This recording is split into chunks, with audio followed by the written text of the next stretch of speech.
बिस्मिल्लाहिर्रहमानिर्रहीम। अस्सलाम वालेकुम।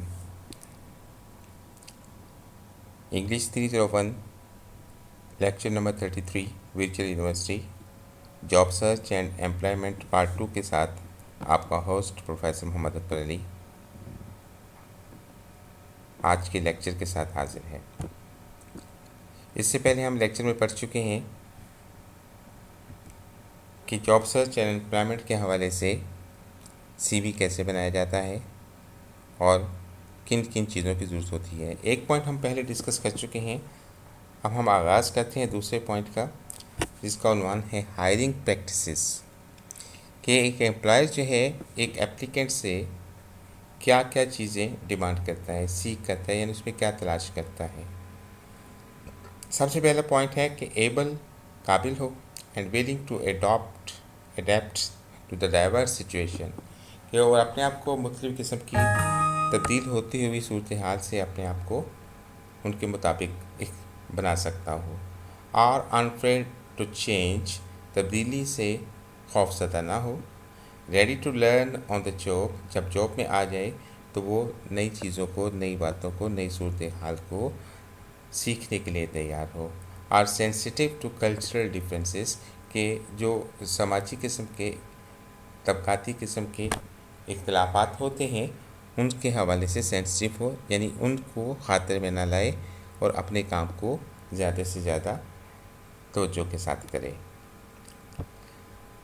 थर्ड पॉइंट है setting realistic objectives. How then do you begin to assess what you have to do offer and then putting together in a convincing sale pitch, कि आपके पास जो कुछ भी है उन तमाम क्वालिटीज़ को आप किस तरह से लेके आते हैं और उसका इस्तेमाल कैसे करते हैं। नेक्स्ट है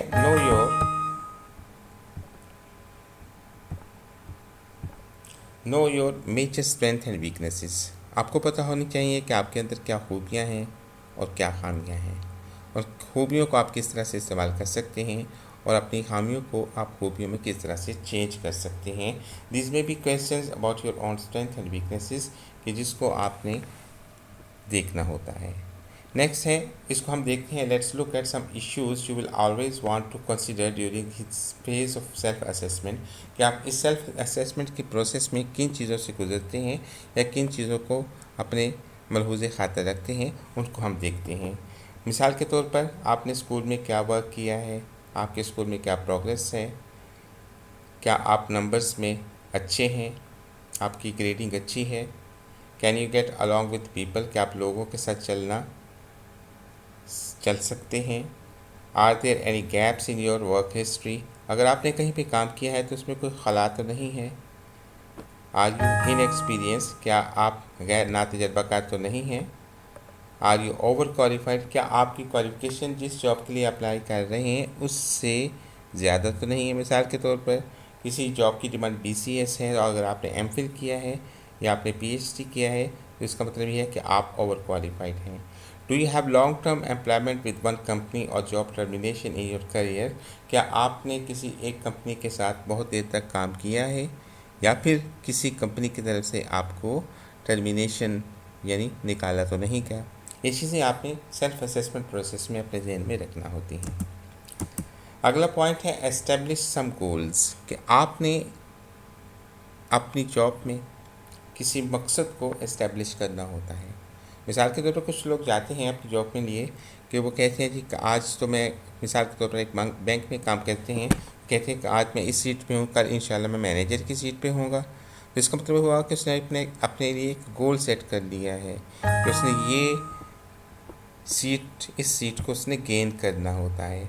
how do you picture yourself as a successful person, और आपने अपने आप को एक कामयाब शख्स की तरह से किस तरह से पेश करना है, ये भी आपकी कंसिडरेशन में आता है। Envision the ideal day at work, कि आपने देखना होता है कि आपका बेहतर दिन काम का कौन सा है, या फिर आपने पहले साल जो टारगेट हासिल करना है या जो टारगेट आपने हासिल करना है उसको आपने पहले ही से अपनी नज़र में रखना होता है, जिसको एनवीएन कहते हैं। NVN size of company and location, company की साइज़ और लोकेशन जो है वो बहुत मैटर करता है।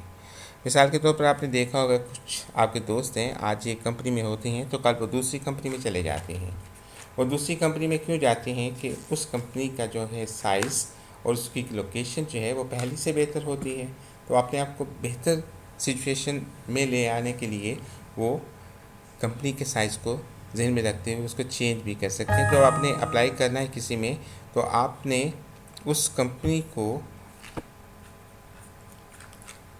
اس کی لوکیشن کو، اس کے سائز کو ذہن میں رکھنا ہوتا ہے۔ نیکسٹ پوائنٹ ہے نیرو ڈاؤن دا فیلڈ، کہ آپ نے اپنے فیلڈ کو اپنی مٹھی میں کرنا ہوتا ہے، یعنی کہ یہ دیکھنا ہوتا ہے کہ آپ نے جس فیلڈ میں کام کر رہے ہیں اس فیلڈ میں سے آپ اپنے جاننے والے لوگوں کو یا اپنے بزنس کانٹیکٹس کو کس طرح سے اپنی کمپنی کی بہتری کے لیے استعمال کر سکتے ہیں، اس کو ہم نیرو ڈاؤن دا فیلڈ بولتے ہیں۔ نیکسٹ ہمارے پاس جو پوائنٹ ہے وہ فائنانسز ہے۔ ڈیفینیٹلی اچھے فائنانس والی کمپنی، اچھے پیسے والی کمپنی اچھے پیسے پے کرتی ہے، تو اس کو بھی آپ نے ذہن میں رکھنا ہوتا ہے۔ مارکیٹنگ اینڈ سیلز جو ہے وہ بھی کمپنی کی اگر اچھی مارکیٹنگ ہوگی، سیل اچھی ہوگی تو وہ آپ کو پے اچھا کریں گے۔ نیکسٹ ہے human relations, personal communication. Human relation سے مراد یہ ہے کہ انسانی تعلقات، آپ کے تعلقات جو ہیں مارکیٹ میں آپ بہت میٹر کرتے ہیں، اس طرح سے آپ کی پرسنل کمیونیکیشن بھی بہت میٹر کرتی ہے۔ کچھ لوگ ہوتے ہیں، آپ نے دیکھا ہوگا کہ آپ کسی شاپ پہ گئے کسی ایک چیز کے لینے کے لیے، لیکن اس کے جو سیلز مین ہوتے ہیں ان کے اندر ایسی خوبیاں ہوتی ہیں کہ وہ آپ کو ایک کے بجائے 2-3 اور چیزیں جو ہیں وہ یہ بتاتے ہوئے کہ یہ آپ کی ضرورت ہے آپ کو وہ دے دیتے ہیں، آپ اس سے خرید لیتے ہیں۔ مینجمنٹ انفارمیشن سسٹم، MIS اس کو بولتے ہیں، کہ مینجمنٹ انفارمیشن سسٹم میں آپ نے جو آپ کے پاس معلومات ہوتی ہیں جس کا تعلق بزنس کے ساتھ ہوتا ہے وہ آپ نے اپنے مینیجرز کے ساتھ جو ہے پہنچانا ہوتی ہیں۔ آرگنائزنگ یور اپروچ، اور آپ نے اپنی اپروچ کو بھی تنظیم سازی کے ساتھ جو ہے آگے بڑھانا ہوتا ہے۔ نیکسٹ پوائنٹ ہے stay abreast with business and financial news through major newspapers, trade magazines, print اور line edition, scan business page, watch television, یعنی ان میڈیا کے ایلیمنٹس جو ہیں جو کہ پرنٹ بھی ہو سکتے ہیں، جو کہ پرنٹ کے علاوہ آپ کے سامنے جو واچ ٹیلی ویژنس ہیں، واچنگ بھی ہو سکتی ہے، اسٹڈی بھی کر سکتے ہیں، تو ان تمام چیزوں کو آپ نے اپنے ذہن میں رکھ کے ان کو بھی اسٹڈی کرنا ہوتی ہیں تاکہ آپ کو نئی نئی معلومات جو ہیں بزنس کے متعلق وہ مل سکیں۔ ریسرچ اسپیسیفک کمپنیز، اور خاص کمپنی کی آپ نے ریسرچ بھی کرنا ہوتی ہے کہ کون سی کمپنی کس حوالے سے کس طرح سے بہتر ہے۔ لرن اباؤٹ آرگنائزیشن، آپ نے تنظیم سازی سے متعلق جو ہے اس کو بھی سیکھنا ہوتا ہے کہ یہ آپ کی آرگنائزیشن کیسی ہے اور کس طرح آپ کو یہ فیور کر سکتی ہے۔ Respond to the job opening, اور ان تمام چیزوں کو دیکھتے ہوئے سب سے اہم چیز جو ہے آپ نے جب بھی جاب آئے اس جاب کے لیے آپ نے کس طرح سے جواب دینا ہوتا ہے یا کس طرح سے آپ نے اپلائی کرنا ہوتا ہے، وہ آپ کا CV جو ہے ان تمام چیزوں کو آپ نے اندر سمیٹ کے لے آئے تو آپ یقینی طور پر ایک بہتر جو ہے کینڈیڈیٹ ثابت ہو سکتے ہیں۔ فائنلی ہے فائنڈ کیریئر کاؤنسلنگ، اگر آپ کو پھر بھی کوئی مسئلہ آتا ہے تو آپ کیریئر کاؤنسلنگ کے جو آفیسز ہیں ان سے رابطہ کر سکتے ہیں، اور موسٹلی کیریئر کاؤنسلنگ اکثر کالجز میں یہ کیریئر کاؤنسلنگ کے جو ہیں آفیسز یا ڈیسک ہوتے ہیں جس سے آپ معلومات حاصل کر سکتے ہیں۔ عزیز طلبہ طلبات، آج کے اس لیکچر کا دوسرا حصہ ختم ہو جاتا ہے۔ آپ کو لیکچر پسند آیا، یقینی طور پر پسند آیا ہوگا، سمجھ بھی آیا ہوگا، تو آپ نے اپنے دوستوں کے ساتھ اس لیکچر کو شیئر کرنا ہے، چینل کو سبسکرائب کرنا ہے، اور اس کے بارے میں کمنٹس بھی لازمی دینے ہیں۔ بہت بہت شکریہ۔ اللہ آپ کا حامی ناصر ہو۔ السلام علیکم۔